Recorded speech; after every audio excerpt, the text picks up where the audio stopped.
Hello viewers, 4DIYers here with another tutorial video for everyone. In this particular video here, I'll be doing a demonstration on how to troubleshoot and replace the washer pump on a BMW E39. The car I'm working with here today is a 1997 BMW 540i.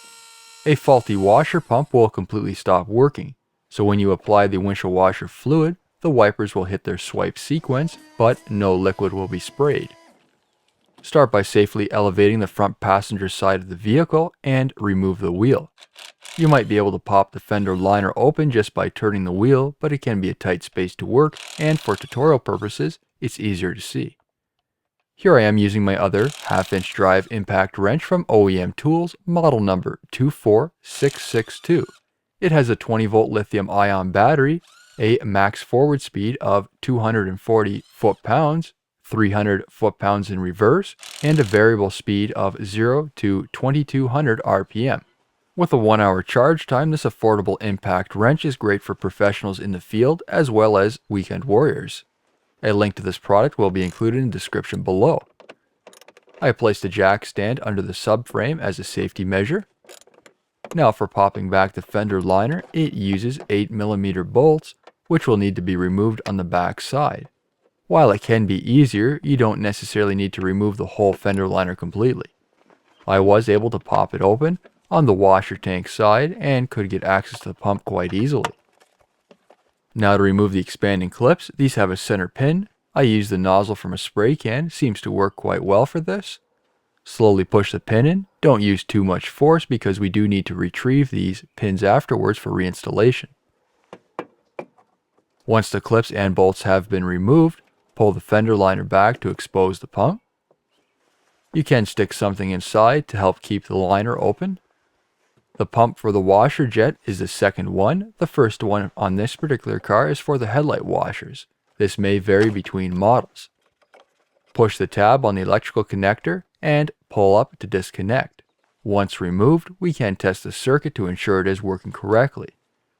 This should be done so we don't waste money purchasing parts that we don't end up needing. Using a multimeter, set it to the 2-digit DC voltage setting, insert the probes into the connector, and then activate the circuit. You'll need to have the key in the on position, then push the switch. You should see battery voltage at the plug.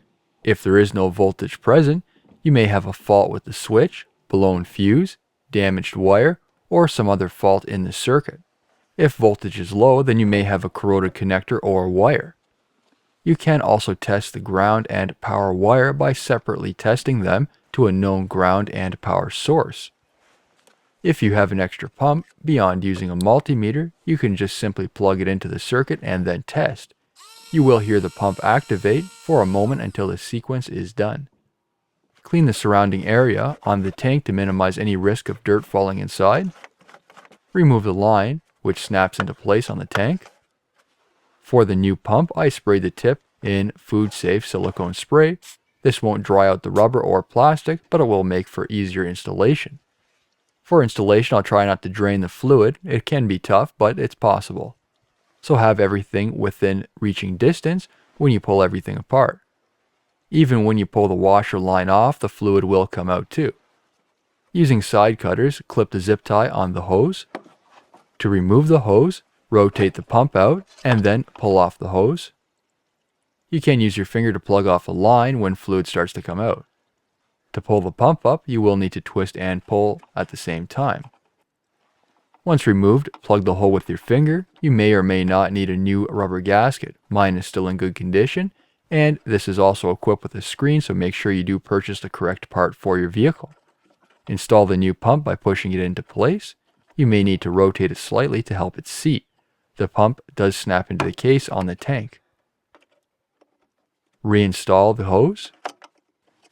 Now add a small cable tie to the hose. Then use side cutters to trim off the access. Snap the hose back into place. Ensure it has no leaks and make sure everything is seated correctly. Then test the circuit to see if the washer pump is working correctly before putting everything back together. The fender liner can be reinstalled now. As for the plastic clips, install the outer portion first without the center insert.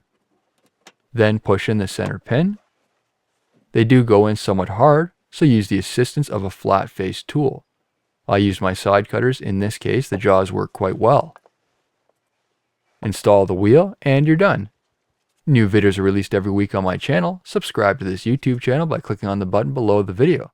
This concludes the rest of my video. Be sure to give me a thumbs up, and if you have any comments, please feel free to post them. Thank you for watching.